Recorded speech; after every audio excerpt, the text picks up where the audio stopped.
മഴ തോരും മുൻപേയുടെ വരാനിരിക്കുന്ന ഒരു അടിപൊളി എപ്പിസോഡിലേക്ക് ഏവർക്കും സ്വാഗതം. ഔതുക്കുട്ടിച്ചായനെ വിളിച്ചിട്ട് സ്റ്റാൻലി അന്നത്തെ ദിവസം തറവാട്ടിലേക്ക് വരുന്നില്ലെന്നും അലീനയെ 2 ദിവസത്തേക്ക് അവിടെ നിർത്തണമെന്നൊക്കെ പറഞ്ഞുകൊണ്ട് അദ്ദേഹം കോള് കട്ട് ചെയ്യാണ്. അലീനയോടായി അദ്ദേഹം ചോദിക്കുന്നുണ്ട് മോൾക്കുള്ള മുറി റെഡിയാക്കട്ടെ എന്ന്.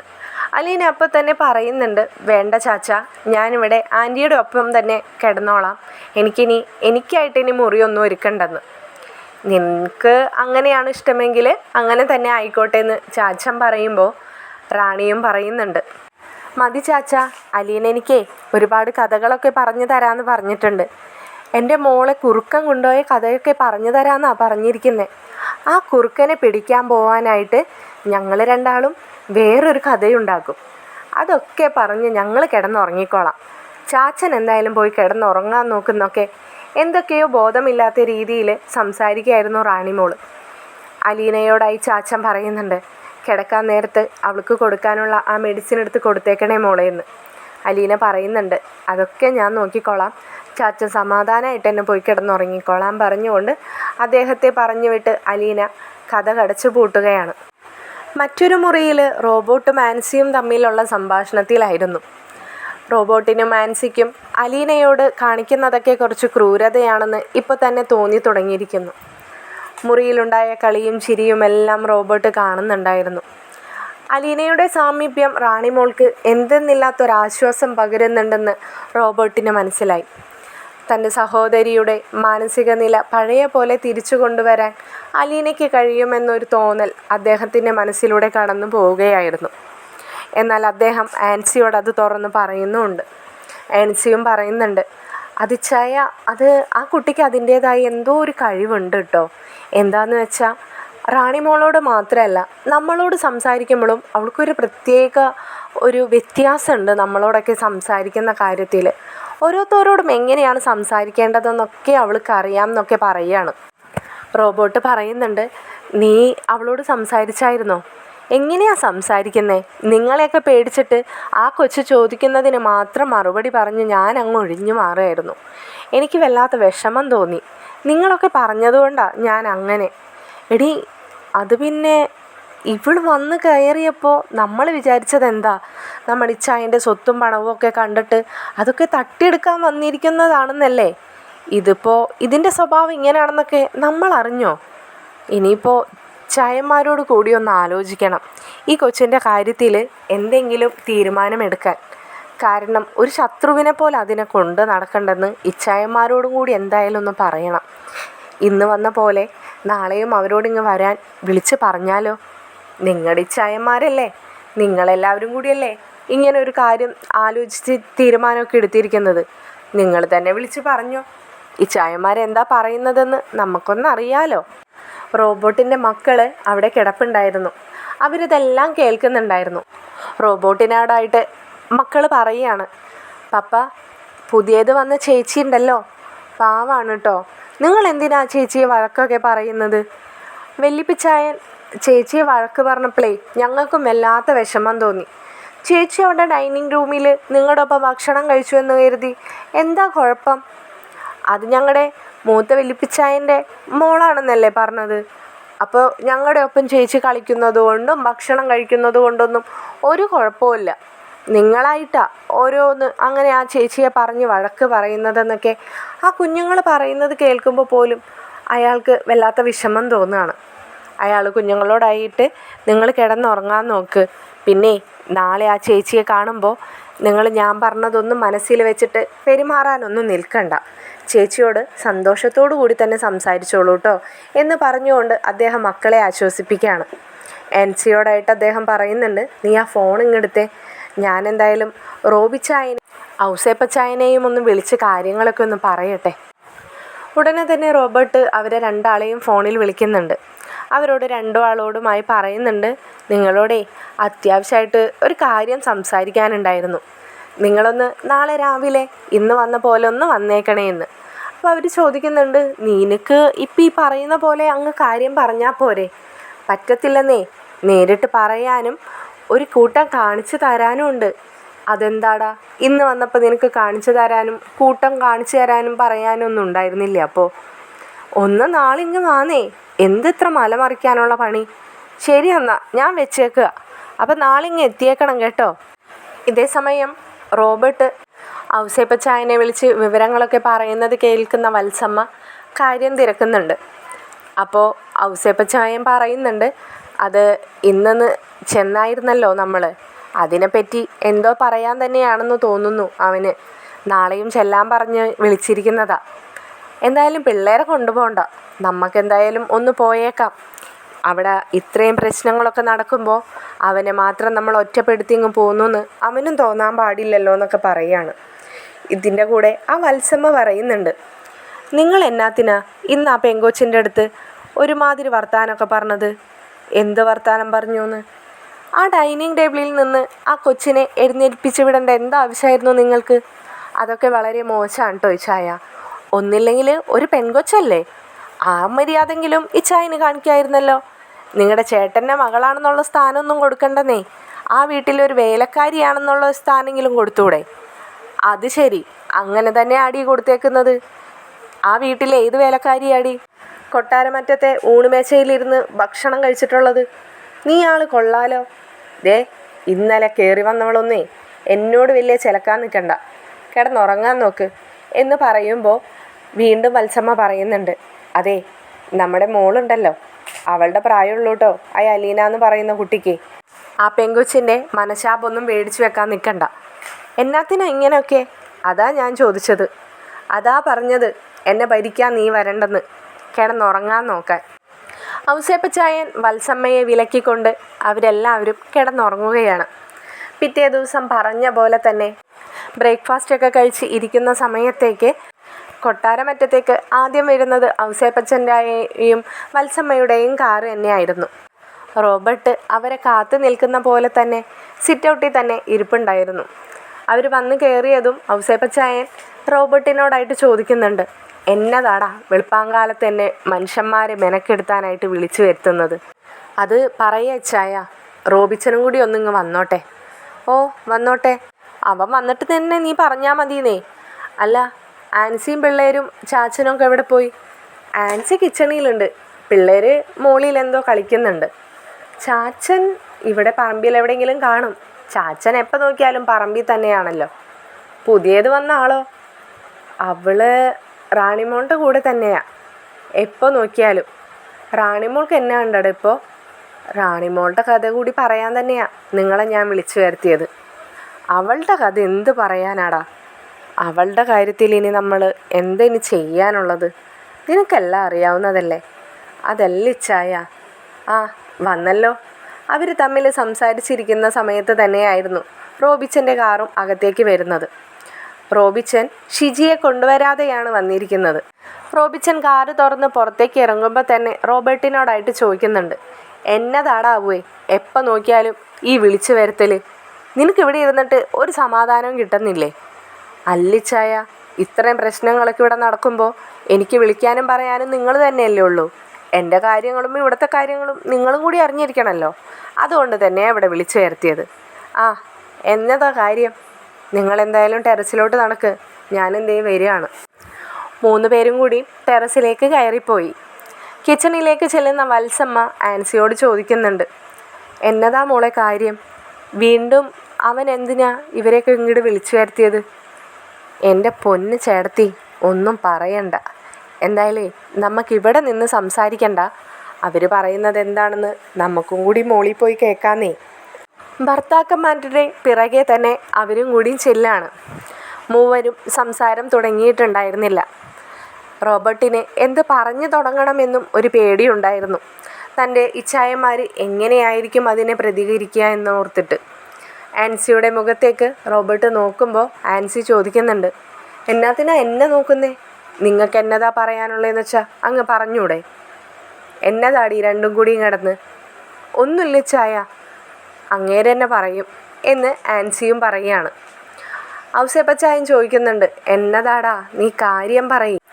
ഒന്നുമില്ല ചായ, നമുക്കേ ആ കൊച്ചിൻ്റെ കാര്യത്തിൽ തെറ്റ് പറ്റിയോന്നൊരു സംശയം. ഏത് കൊച്ചിൻ്റെ കാര്യത്തിൽ? അല്ല, നമ്മുടെ ലാലിച്ചായൻ്റെ മോളുടെ കാര്യത്തിലേ. ലാലിച്ചായൻ്റെ മോളുടെ കാര്യത്തിലോ? അതെന്നതാ അങ്ങനെ ഒരു ടോക്ക്? അല്ല, നമ്മൾ ആ കൊച്ചിനെ തെറ്റിദ്ധരിച്ചോ എന്ന് എനിക്കൊരു സംശയം, അത് പറഞ്ഞതാ. നീ എന്നതാന്ന് വെച്ചാൽ തെളിച്ച് പറയടാ. അല്ല, നമുക്കേ ഒരു തെറ്റിദ്ധാരണ സംഭവിച്ചു. 23 വർഷങ്ങൾക്ക് ശേഷം നമ്മുടെ ഇച്ചായൻ്റെ മോളാണെന്നും പറഞ്ഞൊരു പെൺകുട്ടി കയറി വരുമ്പോൾ അവളുടെ കണ്ണുകൾ വീട്ടിലെ സ്വത്തിലും പണത്തിലും ആയിരിക്കുമെന്നാണ് നമ്മൾ വിചാരിച്ചത്.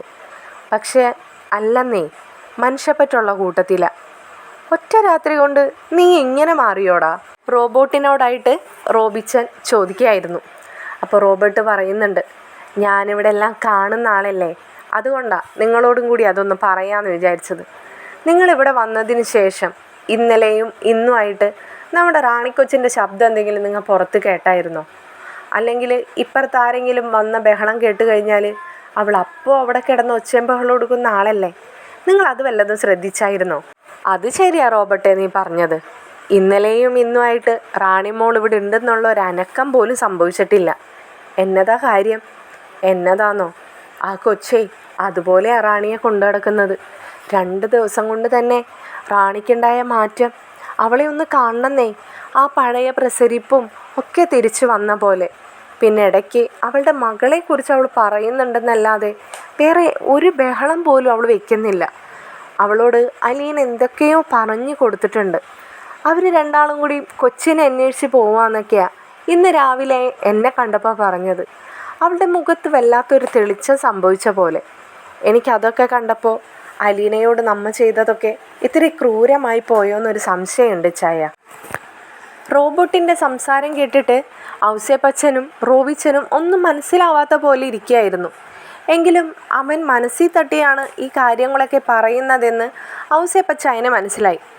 ഔസേപ്പച്ചായൻ റോബോട്ടിനോടായി ചോദിക്കുന്നുണ്ട്, നീ പറയുന്നതിലും കാര്യമൊക്കെ ഉണ്ടാവാം, പക്ഷെ നീ പറഞ്ഞു വരുന്നത് എന്താണെന്ന് എനിക്ക് മനസ്സിലാവുന്നില്ല. ഇച്ചായ, വേറൊന്നുമല്ല, ആ കൊച്ചിനെ നമുക്കിവിടെ തന്നെ അങ്ങ് നിർത്തിയാൽ എന്നതാ കുഴപ്പമെന്നാണ് ഞാൻ ആലോചിക്കുന്നത്. നമ്മൾ മറ്റൊന്നും ചിന്തിക്കേണ്ടെന്നേ. അല്ലെങ്കിലും അവളെക്കുറിച്ച് വേറെ ബുദ്ധിമുട്ടൊന്നും നമുക്ക് ആർക്കും ഇല്ലല്ലോ. അവൾ വരുന്നു എന്ന് പറഞ്ഞു. അവളുടെ പപ്പയായ നമ്മുടെ ഇച്ചായൻ അവളെ സ്വീകരിക്കുകയും ചെയ്തു. പിന്നെ നമുക്ക് എന്നെ ചെയ്യാൻ കഴിയും? ഇപ്പം ഏകദേശം സഭയും നാട്ടുകാരും ഒക്കെ ഇതൊക്കെ അറിഞ്ഞിട്ടുമുണ്ട്. ഇനിയിപ്പോൾ നമ്മുടെ വീട്ടിൽ അവൾ കയറുകയും ചെയ്തു. ഇതൊന്നും ഇനി മായ്ച്ചു കളയാൻ പറ്റുന്ന കാര്യമൊന്നും അല്ലല്ലോ ഇച്ചായ. നീ ഏത് എന്നതാ ഈ പറഞ്ഞു വരുന്നേ? നമ്മൾ എന്ത് വേണമെന്നാ ഈ പറയുന്നത്? ഇച്ചായ, എന്തായാലും ഇത്രയൊക്കെ തന്നെ ആയി. ഞാൻ പറയുന്നതേ, നമ്മുടെ റാണിക്കൊച്ചിനെ ഒരു കൂട്ടായിട്ട് അവളിവിടെ നിൽക്കട്ടെ എന്നാ. അത്രയ്ക്കൊക്കെ വേണോടാ? അതൊന്നും കുഴപ്പമില്ല ചായ. നിങ്ങൾ 2 പേരും അവിടെയല്ലേ നിൽക്കുന്നത്. ഇവിടെ ഞാനും ആൻസിയും ഇടയ്ക്ക് ചാച്ചനും വന്ന് നിൽക്കുന്നു എന്ന് മാത്രമല്ലേ ഉള്ളൂ. അപ്പോൾ പിന്നെ അവൾ ഇവിടെ നിൽക്കുന്നതിൽ എന്താ കുഴപ്പം? ഇതിപ്പോൾ വല്ലാത്ത കഷ്ടം തന്നെ ആയിപ്പോയല്ലോ കർത്താവേ. നിങ്ങളുടെയൊക്കെ ഓരോരുത്തരുടെ വാക്ക് കേട്ടിട്ടാ ഞാൻ ഇന്നലെ ആ കൊച്ചു ഭക്ഷണം കഴിക്കാൻ വന്നപ്പോൾ പോലും അത്രയും മോശമായിട്ടൊക്കെ സംസാരിച്ചത്. നീയൊക്കെ ഈ പറയുമ്പോഴേക്കും ഈ സ്വഭാവം മാറുന്ന ടൈപ്പാണെന്ന് ഞാൻ എങ്ങാനും അറിഞ്ഞോ? ഇച്ചായ, ഞാൻ പറയുന്നത് വേറൊന്നും വെച്ചിട്ടല്ല. അലീനയോട് സിമ്പതി തോന്നിയിട്ടും അല്ല. അലീനയോട് ശത്രുത തോന്നിയിരുന്നുള്ളത് സത്യം തന്നെയാണ്. പക്ഷേ ഇപ്പോൾ ആ ശത്രുതയും തോന്നുന്നില്ല ചായ. ഒന്നാമത്തെ കാര്യം, ആ പെങ്കൊച്ച് നമ്മ വിചാരിച്ച പോലെ നമ്മുടെ സ്വത്തും പണവും ഒന്നും കണ്ടിട്ട് കയറി വന്നവളല്ല. രണ്ടാമത്തെ കാര്യം, റാണിമോളിലെ മാറ്റം. അതാണ് എന്നെ വല്ലാതെ അതിശയിപ്പിച്ച് കളഞ്ഞത്. ഇച്ചായന് ഇനി എൻ്റെ വാക്ക് സംശയമുണ്ടെങ്കിൽ നിങ്ങൾ ആൻസിയോടൊന്ന് ചോദിച്ചു നോക്ക് എന്ന് പറയുമ്പോഴേക്കും ആൻസി പറയുന്നുണ്ട്, ശരിയാ ഇച്ചായ, ഞാനത് വത്സമ്മേടത്തിയോടും അത് പറയുകയും ചെയ്തു. എൻ്റെ പൊന്നു കൊച്ചേ, ഇവരോടൊന്നും അതിനെ എന്ത് പറഞ്ഞിട്ടും കാര്യമില്ല. ഇന്നലെ ഇവിടെ നിന്ന് ചെന്നപ്പോൾ തന്നെ ഞാൻ പറഞ്ഞതാ, ഊണ് കഴിക്കാൻ വന്നിരുന്ന ആ കൊച്ചിൻ്റെ അടുത്ത് അത്രയ്ക്കൊക്കെ കടുപ്പിച്ച് പറയേണ്ട ഒരാവശ്യം ഇവർക്കൊന്നും ഉണ്ടായിരുന്നില്ല. എന്തായിരുന്നു 2 പേരും കൂടി ആ കൊച്ചിൻ്റെ അടുത്ത്? നമ്മുടെ മക്കളുടെയൊക്കെ പ്രായം തന്നെയല്ലേ അവൾക്കുള്ളൂ. അതുമാത്രമല്ല, നമ്മുടെ മക്കളുടെയൊക്കെ എത്ര വന്നാലും അവൾ ചേച്ചിയുമാണ്. എന്നാത്തിനാ ഇങ്ങനെയൊക്കെയെന്ന് ഞാൻ ചോദിച്ചതാ. നിങ്ങൾക്ക് സ്വത്തും പണവും ഒക്കെ കൊടുക്കാൻ ഇഷ്ടമില്ലെങ്കിൽ വേണ്ടെന്നേ. അതിഷ്ടം പോലെ ലാലിച്ചായൻ്റെ കയ്യിലുള്ളതല്ലേ. നിങ്ങളുടെ അടുത്ത് നിന്ന് ആരെടുത്തെന്നെങ്കിലും ആ കൊച്ചെന്തെങ്കിലും തട്ടിപ്പറിക്കാൻ വരുമെന്ന് നിങ്ങൾക്ക് ആർക്കെങ്കിലും തോന്നുന്നുണ്ടോ? അത്രയെങ്കിലും ഒന്ന് മനസ്സിലാക്കിക്കൂടെ? അല്ല, നിൻ്റെയൊക്കെ നാവ് എവിടെ പോയിരുന്നു? കഴിഞ്ഞ ആഴ്ച ഈ കൊച്ച് വരുന്നു എന്ന് വിവരം പറഞ്ഞപ്പോഴേ ഇതുപോലൊരു മീറ്റിംഗ് കൂടിയതായിരുന്നല്ലോ. നിനക്കൊക്കെ അപ്പോൾ നാവ് ഉണ്ടായിരുന്നില്ലേ വായിൽ? നീയൊന്നും ഇതുപോലല്ലല്ലോ ആ സമയത്ത് സംസാരിച്ചത്. ഞങ്ങൾ പറയുന്നതിനൊക്കെ മൂളിക്കൊണ്ട് ഞങ്ങൾക്ക് സപ്പോർട്ട് നിൽക്കുകയല്ലേ ചെയ്തത്. ഇതുപോലെ പറഞ്ഞു തരാൻ ആ സമയത്ത് കഴിഞ്ഞില്ലേ? അപ്പം എന്തേ നിങ്ങളിലൊക്കെ മാതൃത്വം അങ്ങ് അടങ്ങിപ്പോയോ? ഇപ്പം വല്ലാത്ത അമ്മ കളിക്കുന്നുണ്ടല്ലോ. മതി മതി. അതെ, പെണ്ണുങ്ങളുടെ വാക്കെടുക്കാനേ കൊട്ടാരമറ്റത്തിൽ ആണുങ്ങളെ ഒന്നും കൂടിയും ജനിക്കണം. അവിടെ മിണ്ടാതെ തന്നെ നിന്ന്. ഇത് പറഞ്ഞു നിർത്തിയ റോബിച്ചനോട് വത്സല വീണ്ടും പറയാണ്, ആ അതറിയാവുന്നത് കൊണ്ട് തന്നെയാടാ നീയൊക്കെ അന്ന് കിടന്ന് പറഞ്ഞപ്പോൾ ഞങ്ങൾ മൂളിക്കൊണ്ട് തന്നെ നിന്നത്. ഇപ്പോൾ നിങ്ങൾക്കൊക്കെ സ്വയം സ്വബോധം വന്നല്ലോ. അതും ഇപ്പോൾ സ്വബോധം വന്നതെന്താ? നിങ്ങളുടെയൊക്കെ കാര്യം നടക്കാൻ വേണ്ടിയിട്ട്. അത്ര തന്നെയല്ലേ ഉള്ളൂ. എനിക്കും അത്രയൊക്കെ തന്നെ തോന്നത്തുള്ളൂ. അയ്യോ എൻ്റെ പൊന്നു ചേട്ടത്തി, അങ്ങനെയൊന്നും വിചാരിക്കരുത്. നമ്മൾക്കാർക്കും ഒരു ഉപദ്രവവും ഇല്ല. എന്നാൽ എന്തൊക്കെയോ ഉപകാരങ്ങൾ അതിനെ കൊണ്ടുണ്ടെന്നും തോന്നി. അത്രയേ ഞാൻ ഉദ്ദേശിച്ചിട്ടുള്ളൂ. തൻ്റെ ഭാഗം ക്ലിയർ ആക്കിക്കൊണ്ട് റോബർട്ട് അത് പറഞ്ഞ് അങ്ങ് അവസാനിപ്പിച്ചു.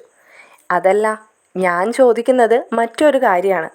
ഇന്നലെ വരെയും ശത്രുക്കളെ പോലെ പെരുമാറിയിട്ട് ഇന്ന് ചെന്നിപ്പോൾ ആ കൊച്ചിൻ്റെ അടുത്ത് എന്നതാ സംസാരിക്കാൻ പോകുന്നേ? എനിക്ക് മനസ്സിലാകുന്നില്ല. ആ കാര്യത്തിൽ നിങ്ങളാരും പേടിക്കണ്ട. ഇന്നലെ ഇവിടുത്തെ അവന്മാർക്ക് ഞാൻ കൊടുത്ത വാണിങ് കാരണം അവന്മാരെ പിന്നാലെ ആ പെങ്കൊച്ച് നടന്നിട്ട് പോലും അവന്മാരതിനെ തിരിഞ്ഞു പോലും നോക്കിയിരുന്നില്ല. എന്നാൽ ഇന്നലെ രാത്രി അവന്മാർ പോലും എന്നെ ക്ലാസ് എടുക്കാൻ വന്നിരിക്കുന്നു. നമ്മൾ ചെയ്തത് മോശമായിപ്പോയി, ഒരാളോടും അങ്ങനെയൊന്നും പെരുമാറാൻ പാടില്ല എന്നൊക്കെ പറഞ്ഞിട്ട്. ഞാനപ്പോൾ അവന്മാരുടെ അടുത്ത് പറഞ്ഞു, നിങ്ങൾ അങ്ങനെ ആ ചേച്ചിയുടെ അടുത്ത് ഗൗരവമൊന്നും കാണിച്ച് നടക്കാനൊന്നും നിൽക്കണ്ട. നിങ്ങൾ നല്ല രീതിക്ക് തന്നെ ആ ചേച്ചിനോട് പെരുമാറണം എന്നൊക്കെ.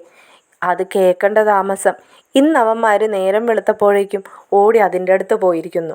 ഇപ്പോൾ കുറച്ച് മുമ്പ് ഞാൻ നോക്കിയപ്പോഴുണ്ട് അവർക്ക് ബ്രേക്ക്ഫാസ്റ്റ് വാരി കൊടുക്കുന്നത് അവൾക്ക് അങ്ങനെയൊന്നും ഇല്ലെന്നേ. അവളോട് ആരെന്ത് കാണിച്ചാലും അവൾക്ക് യാതൊരു പ്രശ്നവുമില്ല. ഇപ്പം ചാച്ചൻ്റെ കാര്യം തന്നെ നിങ്ങളൊന്ന് ആലോചിച്ച് നോക്കിയേ. അവൾ വന്ന സമയത്ത് അവൾ അവിടെ നിന്ന് അടിച്ചോടിക്കാനുള്ള പരിപാടിയല്ലായിരുന്നു ചാച്ചൻ എടുത്തിരുന്നത്. എന്നിട്ട് ഇപ്പോൾ ചാച്ചൻ്റെ പുന്നാര പേരക്കിടാവിനെ പോലെയല്ലേ അവൾ കൂടെ ഇങ്ങനെ നടക്കുന്നത്. ഇന്നലെ കണ്ടില്ലേ നിങ്ങൾ? അവൾ ആ പ്ലേറ്റ് കൊടുത്ത് കിച്ചണിലേക്ക് പോയപ്പോഴേക്കും ചാച്ചൻ പിന്നാലെ പോയത്. അത്രയൊക്കെ തന്നെ ഉള്ളൂന്നാ എനിക്ക് തോന്നുന്നത്. ഞങ്ങളും ആ കൊച്ചിൻ്റെ അടുത്ത് ആകെ നാണം കെട്ട് നിൽക്കുക. അത് വന്ന് ഞങ്ങളുടെ ഒപ്പം കിച്ചണിൽ നിന്ന് ഓരോരോ പണികൾ എടുക്കുന്നു, സംസാരിക്കാൻ ശ്രമിക്കുന്നു. എന്നിട്ട് ഞങ്ങൾ നിങ്ങളെ പേടിച്ചിട്ടാണ് ആ കൊച്ചിൻ്റെ അടുത്ത് ഒന്നും സംസാരിക്കാതൊക്കെ ഇരുന്നത്. ഇനിയിപ്പോൾ എന്നതാ ചെന്ന് സംസാരിക്കുക? എന്നതാ ചോദിക്കുക? ആ കാര്യത്തിൽ ഞാൻ എന്നതായാലും സേഫാണ് എടുത്തി. കാരണം ആ കൊച്ച് ഇന്നലെ കുറച്ച് സമയം എൻ്റെ കൂടെ ഉണ്ടായപ്പോൾ ഞാൻ ഒന്നും രണ്ടും ഒക്കെ അതിനോട് സംസാരിച്ചതാ. ഇന്ന് കാലത്ത് ഞാൻ പോയി ബ്രേക്ക്ഫാസ്റ്റ് കഴിക്കാനും വിളിച്ചതാ. അപ്പം എൻ്റെ അടുത്ത് പറഞ്ഞു റാണി ആൻറ്റിയുടെ ഒപ്പേ കഴിക്കുന്നുള്ളൂ, റാണി ആൻറ്റിക്കും കൂടെ കൊടുക്കുമ്പോൾ ഞാൻ അവർക്കൊപ്പം കഴിച്ചോളാന്ന്. പിന്നെ ഞാനൊന്നും പറയാൻ പോയില്ല. കാരണം റാണിക്കൊച്ചിനും അതായിരിക്കുമല്ലോ സന്തോഷം. വത്സല അത് കേട്ടതും ഉടനെ തന്നെ പറയുകയാണ്, എന്തായാലും ഞാൻ പോയി അതിനോട് സംസാരിക്കാൻ പോവുക. ഇനി നിങ്ങളായി നിങ്ങളുടെ പാടായി. എന്നെ നിങ്ങളുടെ ഈ ദുഷ്ടത്തരത്തിനൊന്നും ഇനി കൂട്ടുപിടിക്കാൻ നിൽക്കണ്ടെന്നും പറഞ്ഞ് വത്സല അങ്ങ് താഴേക്ക് ഇറങ്ങിപ്പോയപ്പോൾ കൂടെ ആൻസിയും പോയി. ഇത് കേൾക്കുന്ന റോബിച്ചനും ഔസേപ്പച്ചനും റോബർട്ടും പറയുന്നുണ്ട്, കൊള്ളാലോ ചായ, ഇതിപ്പോൾ നമ്മളായല്ലോ ദുഷ്ടന്മാർ, അവരൊക്കെ മാലാകമാരും. അത് കൊള്ളാം. എന്തായാലും ഇറങ്ങിപ്പോയ അവർ രണ്ടുപേരും അലീനയുടെ അടുത്തേക്ക് തന്നെയാണ് നേരിട്ട് പോയത്. അലീന പിള്ളേരുടെ ഒപ്പം എന്തൊക്കെയോ സംസാരിച്ചു കൊണ്ട് കളിച്ച് ചിരിച്ചൊക്കെ ഇരിക്കുകയായിരുന്നു. അവളുടെ മുഖത്തെ ആ സന്തോഷവും പ്രസന്നതയും ആ നിഷ്കളങ്കതയൊക്കെ കാണുമ്പോൾ വത്സല പറയുന്നുണ്ട്, പാവം കൊച്ചാണെന്നടി തോന്നുന്നതെന്ന്. അപ്പോൾ ആൻസിയും പറയുന്നുണ്ട്, എനിക്കും അതിനെ കണ്ടപ്പോൾ തന്നെ അങ്ങനെയാണ് എടുത്തി തോന്നിയത്. പിന്നെ ഇവിടുത്തെ വാനരന്മാരെ പേടിച്ചിട്ടാണ് ഞാനൊന്നും അതിനോട് ചോദിക്കായിരുന്നത്. എന്തായാലും ഏടത്തിയല്ലേ മൂത്തത്, അവളെടുത്ത് ഏടത്തി പറയേ ഇന്നലെ പെട്ടെന്ന് കണ്ടപ്പോൾ സംസാരിക്കാനൊക്കെ ഉള്ള ഒരു ബുദ്ധിമുട്ട് കാരണമാണെന്ന്. വാ, നമുക്കെന്തായാലും ഒന്ന് സംസാരിച്ച് നോക്കാം. അതിനെന്തെങ്കിലും വൈഷമ്യം നമ്മളുടെ അടുത്തുണ്ടെങ്കിൽ അതങ്ങോട്ട് മാറിക്കിട്ടുമല്ലോ. പിള്ളേർക്കൊപ്പം കളിച്ചുകൊണ്ടിരിക്കുന്ന അലീനയുടെ അടുത്തേക്ക് അവർ രണ്ടാളും ചെല്ലാണ്. അവരെ കണ്ടതും അലീന അവിടെ നിന്നും ചാടി എഴുന്നേറ്റു. അവൾ നിറഞ്ഞ പുഞ്ചിരി അവർക്ക് മുമ്പിൽ കാഴ്ചവെച്ചു. അവർക്കും അത് കണ്ടപ്പോൾ വല്ലാത്ത സന്തോഷം തോന്നി. വത്സല അലീനയുടെ തോളിൽ കൈവച്ചുകൊണ്ട് പറഞ്ഞു, ഞാനേ നിൻ്റെ ഇളയമയാട്ടോ. സ്ഥാനം വെച്ച് പറഞ്ഞു എന്നേ ഉള്ളൂ. എല്ലാവരും ആൻറ്റീന്ന് തന്നെയാണ് വിളിക്കുന്നത്. നിനക്കും ഇഷ്ടമുള്ളത് വിളിക്കാം. അതായത് നിൻ്റെ പപ്പയുടെ നേരെ ഇളയ അനിയൻ്റെ ഭാര്യ വത്സല എന്നാണ് എൻ്റെ പേര്. നീ ഇപ്പോൾ ചിന്തിക്കുന്നത് എന്താണെന്ന് എനിക്കറിയാം. ഇന്നലെയാണല്ലോ നീ വന്നത്, അതേപോലെ തന്നെ ഞങ്ങളും ഇവിടെ വന്നതാണല്ലോ. ഇന്നലെ വന്ന് പരിചയപ്പെടേണ്ടവർ എന്തുകൊണ്ടാ ഇന്നലെ മുഖം വീർപ്പിച്ച് പോയിട്ട് ഇന്ന് വന്നപ്പോൾ വലിയ സംസാരിക്കുന്നോന്നൊക്കെ ആയിരിക്കും നീ ആലോചിക്കുന്നത്, അല്ലേ അലീന? അയ്യോ അല്ല അല്ല, ഞാൻ സന്തോഷത്തോടു കൂടി തന്നെ നിന്നതാ. നിങ്ങൾ പറഞ്ഞത് ശരിയാ. ഇന്നലെ നിങ്ങൾ എൻ്റെ അടുത്ത് ഒന്നും മിണ്ടാതെ പോയപ്പോൾ എനിക്കെന്തോ മനസ്സിനൊരു വിഷമം തോന്നി. പിന്നെ അത് സ്വാഭാവികമാണല്ലോ. കാരണം പെട്ടെന്ന് എവിടെന്നോ വലിഞ്ഞു കയറി വന്നിട്ട് പെട്ടെന്ന് നിങ്ങളുടെ അനിയൻ്റെ മകളാണെന്നൊക്കെ പറയുമ്പോൾ നിങ്ങൾക്ക് എന്തായാലും എന്നോടല്പം ദേഷ്യം തോന്നിയിട്ടുണ്ടാവുമെന്ന് എനിക്കറിയാം. ഇതൊക്കെ ഒരുപാട് സഹിച്ച് മുന്നോട്ട് പോയ ആളാണെന്നേ ഞാൻ. ഇതൊക്കെ എവിടെയെങ്കിലും ചെന്ന് കലങ്ങി തെളിയൊന്നും ഒരു പ്രതീക്ഷയോടുകൂടി തന്നെയാണ് ഞാൻ ഈ പോകുന്നത്. പിന്നെ ഇത് കണ്ടില്ലേ, ഇവരൊക്കെയാ എൻ്റെ സന്തോഷം. കുട്ടികളെ കാണിച്ചിട്ട് അലീന പറയായിരുന്നു. അല്ല, കൂട്ടുകാരി എന്തേ? റാണി ആൻറ്റിയേ? അതോ, ആൻറ്റി ബ്രേക്ക്ഫാസ്റ്റ് കഴിച്ച് കഴിഞ്ഞ് ഒരു മെഡിസിൻ കഴിക്കാനുണ്ടായിരുന്നല്ലോ, അത് കഴിച്ച് കഴിഞ്ഞപ്പോൾ പുള്ളിക്കാരിക്ക് ഉറക്കം വരുന്നു എന്ന് പറഞ്ഞു. അത് ആ സമയത്ത് ഒരു ഉറക്കമുള്ളതാണല്ലേ? അത് പിന്നെ രാത്രിക്കലത്തെ ഉറക്കഗുളികയും രാവിലെ കഴിക്കുന്ന ഒരു വൈറ്റമിൻ ടാബ്ലറ്റും ഒക്കെ കൂടി ആകുമ്പോൾ പുള്ളിക്കാരിക്ക് അതിൻ്റെ ക്ഷീണം കാണും. ആ സമയത്ത് ഒരുറക്കമുള്ളതാണ്. അതൊക്കെ മാറ്റിയെടുക്കണം, അല്ലെങ്കിൽ അതൊക്കെ വളരെ ദോഷം ചെയ്യും തലച്ചോറിനെയും മനസ്സിനെയും ഒക്കെ. ഈ രാവിലക്കലത്തെ ഉറക്കമൊക്കെ വേണ്ടാന്ന് വെപ്പിക്കണമെന്നേ. രാത്രി സാധാരണ സമയത്ത് ഉറങ്ങുകയും എഴുന്നേൽക്കുകയൊക്കെ ചെയ്യിക്കണം. അതുമാത്രമല്ല, ഈ സ്ലീപ്പിംഗ് ബിറ്റ്സ് കഴിച്ചിട്ടുള്ള ആ ഉറക്കമുണ്ടല്ലോ, അതൊക്കെ അങ്ങ് ഒഴിവാക്കണം. നിങ്ങളൊക്കെ വിചാരിച്ചാൽ അതൊക്കെ നടക്കാവുന്ന കാര്യം തന്നെയാണ്. അലീനയുടെ വാക്കുകൾ കേട്ടപ്പോൾ അവർക്ക് രണ്ടുപേർക്കും വളരെ അതിശയം തോന്നി. ഇത്രയും കാലവുമായിട്ട് തങ്ങളുടെ നാത്തൂനായ റാണിക്കൊപ്പം ജീവിച്ചിട്ടും ഇങ്ങനെയൊന്നും ഞങ്ങളാരും ചിന്തിച്ചിട്ടില്ല. അവൾ പ്രശ്നങ്ങളൊന്നും ഉണ്ടാക്കാതെ എവിടെയെങ്കിലും ചുരുണ്ടുകൂടി കിടന്നുറങ്ങട്ടെ എന്ന് മാത്രമായിരുന്നു ചിന്തിച്ചിരുന്നത്. പുള്ളിക്കാരിക്ക് എന്തോ ഇങ്ങനെയുള്ളവരൊക്കെ പരിചയമുള്ള പോലെയാണ് സംസാരിക്കുന്നത് എന്ന് സ്വയം ആൻസിക്കും തോന്നുന്നുണ്ട്. അപ്പോൾ ആൻസി ചോദിക്കുകയാണ്, മോൾക്ക് ഇങ്ങനെ ആരെങ്കിലുമൊക്കെ പരിചയമുണ്ടോ? എങ്ങനെ ആരെങ്കിലും? എനിക്ക് മനസ്സിലായില്ല. അല്ല, ഞാൻ ഉദ്ദേശിച്ചത് ഇങ്ങനെ മാനസികമായിട്ട് ഇങ്ങനെ ഉള്ള ബുദ്ധിമുട്ടൊക്കെ ഉള്ളവരെ. വളരെ വിക്കിയാണ് ആൻസി പറഞ്ഞത്. ഓ, അങ്ങനെയാണോ? ഞങ്ങളുടെ ഓർഫനേജിൽ മുമ്പ് ഒരു അങ്കിൾ ഉണ്ടായിരുന്നു. പുള്ളിക്കാരൻ്റെ മകള് കൺമുമ്പിൽ ആക്സിഡൻറ്റിൽ മരിച്ചത് കണ്ടൊരു ഷോക്കായിരുന്നു അദ്ദേഹത്തിന്. പിന്നെ വീട്ടിൽ മറ്റാരുമില്ല, ഭാര്യയൊക്കെ മുന്നേ മരിച്ചു. ബന്ധക്കാരൊക്കെ നമ്മുടെ അടുത്ത് കൊണ്ടുവന്ന് ഉപേക്ഷിക്കുക തന്നെയാണ് ചെയ്തത്. കുറച്ച് നാൾ അദ്ദേഹം ഉണ്ടായിരുന്നു. പിന്നെ പെട്ടെന്ന് എന്തൊക്കെയോ വയ്യായകളൊക്കെ വന്ന് അവിടെ നിന്നും മാറ്റി താമസിപ്പിക്കേണ്ടി വന്നു. 1-2 വട്ടമൊക്കെ ഞാൻ പോയി കണ്ടിട്ടുണ്ട്. അദ്ദേഹം നമ്മളുടെ അടുത്ത് വരുമ്പോൾ ഇതുപോലെയൊക്കെ തന്നെയായിരുന്നു. സ്ലീപ്പിംഗ് ബീറ്റ്സ് കഴിച്ചാൽ മാത്രം ഉറങ്ങത്തുള്ളൂ. അത് കഴിഞ്ഞാൽ ഇങ്ങനെ അവിടെ ഇവിടെയൊക്കെ നോക്കി നിന്ന് അലറി വിളിച്ച് കരയുന്ന പോലെ. പിന്നെ നമ്മൾ അതൊക്കെ മാറ്റിയെടുത്തു. അദ്ദേഹം നമ്മളുടെ അടുത്തുനിന്ന് പോകുമ്പോൾ വളരെ ഉഷാറ് തന്നെയായിരുന്നു കേട്ടോ. മാനസികമായിട്ട് ശാരീരികമായിട്ടുള്ള അസുഖങ്ങൾ കാരണം അവിടെ നിന്ന് മറ്റൊരിടത്തേക്ക് മാറ്റി താമസിപ്പിക്കേണ്ടി വന്നത്. അപ്പോൾ മോൾക്ക് ഇങ്ങനെയുള്ളവരൊക്കെ നോക്കി നല്ല പരിചയമാണ് അല്ലേ? പരിചയം എല്ലാവരും അങ്ങ് പരിചയമാവുന്നതല്ലേ ആൻറ്റി? എല്ലാവർക്കും കഴിയുന്ന കാര്യം തന്നെയാണ്. ഇപ്പോൾ റാണി ആൻറ്റിയെ നിങ്ങളെല്ലാവരും അതേ രീതിയിൽ കെയർ ചെയ്തിരുന്നെങ്കിൽ എനിക്ക് തോന്നുന്ന കാര്യമാണ് കേട്ടോ, റാണി ആൻറ്റി മുന്നേ തന്നെ ഹെൽത്തി ആവേണ്ടതായിരുന്നു എന്ന്. അലീനയ്ക്ക് തന്നോട് അവരൊക്കെ സംസാരിക്കാൻ വന്നപ്പോൾ വല്ലാത്ത സന്തോഷം തോന്നുകയാണ്. അലീന പെട്ടെന്ന് തന്നെ വത്സലയോട് അവരുടെ മക്കളെക്കുറിച്ചൊക്കെ ചോദിക്കാൻ തുടങ്ങി.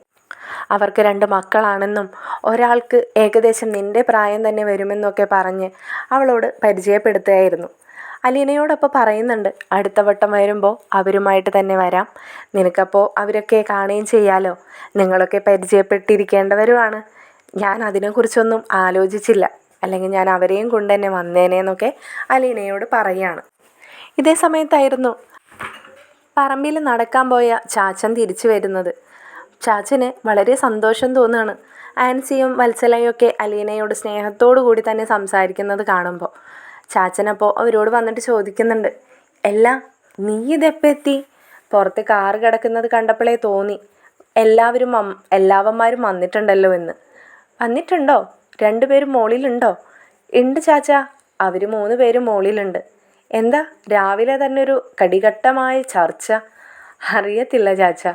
ചാച്ചൻ ഉടനെ തന്നെ ആൻസിയോട് പറയുന്നുണ്ട്, ആൻസി ചാച്ചൻ ഒരു മധുരിടാത്ത ചായ എടുത്തിട്ട് വാ. വല്ലാത്തൊരു ക്ഷീണം, ഒരു ചായ കുടിച്ചാൽ അങ്ങ് ഉഷാറാവും. ചാച്ചൻ ബ്രേക്ക്ഫാസ്റ്റ് കഴിക്കാത്തതുകൊണ്ടാ. ഓ അതൊക്കെ കഴിക്കാടി കൊച്ചേ, നീ പോയി ഒരു കട്ടൻ കാപ്പി ഇങ്ങ് എടുത്തിട്ട് വാ. അപ്പോഴേക്കും അലീനയെ കുട്ടികൾ വന്ന് വലിച്ചു പുറത്തേക്ക് കൊണ്ടുപോവാണ്. വായോ ചേച്ചി, നമുക്ക് ഗാർഡനിൽ പോയി കളിക്കാമെന്ന് പറഞ്ഞു. അലീന വത്സലയോട് ഞാൻ കുട്ടികളൊപ്പം പുറത്ത് പോയിട്ട് വരാട്ടോ എന്ന് പറഞ്ഞ് കുട്ടികൾക്കൊപ്പം അവൾ പുറത്തേക്ക് പോവുകയാണ്. ഇതേ സമയത്ത് വത്സല ചാച്ചനോട് പറയുന്നുണ്ട്, എനിക്കിന്നലെ ചെന്നിട്ട് ഒരു സമാധാനം ഉണ്ടായില്ല ചാച്ച. ആ കൊച്ചിൻ്റെ അടുത്ത് എല്ലാവരും മോശമായിട്ടൊക്കെ സംസാരിച്ചത് ആലോചിച്ചിട്ട്. അതുകൊണ്ടാണ് ഇന്ന് രാവിലെ ഇച്ചായൻ ഇങ്ങ് പോന്നപ്പോൾ ഞാനും കൂടെ പോകുന്നത്. അല്ല, എന്താ നിൻ്റെ ഇച്ചായൻ ഇന്ന് രാവിലെ തന്നെ? അത് ഇന്നലെ രാത്രി റോബർട്ട് വിളിച്ചിട്ടുണ്ടായിരുന്നു. ഇവരെ രണ്ടുപേരെയും വിളിച്ചിട്ട് ഇങ്ങോട്ട് വരാൻ പറഞ്ഞു. അലീനയുടെ കാര്യം തന്നെ സംസാരിക്കാനാ. അലീനയുടെ കാര്യം? അവരെന്നത് സംസാരിക്കാൻ? ആ ദേ വരുന്നു ചാച്ചൻ്റെ 3 മക്കളും. അവരോട് തന്നെ നേരിട്ട് ചോദിച്ചോ. അത് പറഞ്ഞുകൊണ്ട് വത്സല കിച്ചണിലേക്ക് പോവുകയും ചെയ്തു. പുതിയൊരു എപ്പിസോഡുമായി മറ്റൊരു വീഡിയോയിലൂടെ കാണുന്നത് വരേക്കും ശുഭരാത്രി.